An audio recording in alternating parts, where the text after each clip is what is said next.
Do you still think Chicago is called the Windy City because it's a windy city? Aw, that's cute. Well, if you don't want Chicago ruined for you, like I ruined New York, I wouldn't keep watching. Let's first do a quick recap on who the Statue of Liberty actually is and why it's called the Big Apple.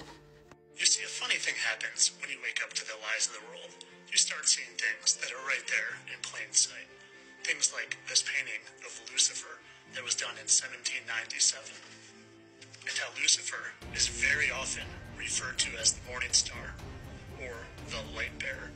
And he is also referred to as Satan.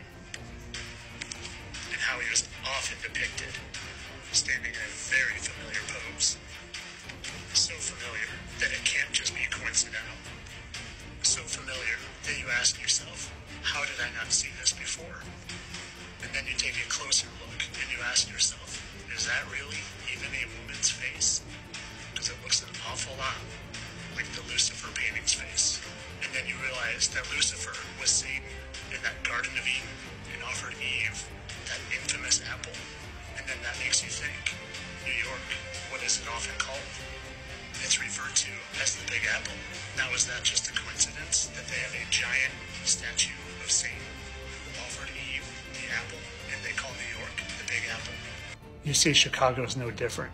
They have their own light bearer, and not only does their light bearer bear the light, but he also bears the fruit.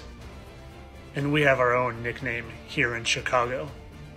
And real Chicagoans know it's not called the Windy City because of the bitterly cold wind, but because the politicians here in Chicago were full of hot air. But I'm not a Chicagoan. I'm from the burbs, and I'm a truther.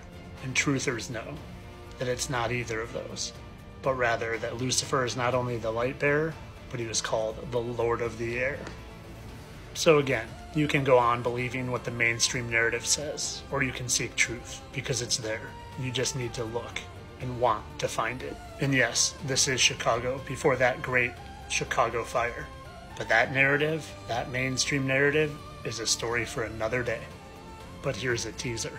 If you believe that this beautiful work of a masterpiece of a city could look like this before a fire, and then like this after a fire, well then, my friends, you just haven't looked into this mainstream narrative enough. Because our entire history is a lie, and the ones who wrote that history want to keep you in your little bubble of knowledge. And of course, all of this was only for entertainment purposes. Nothing was serious, not one word that I said.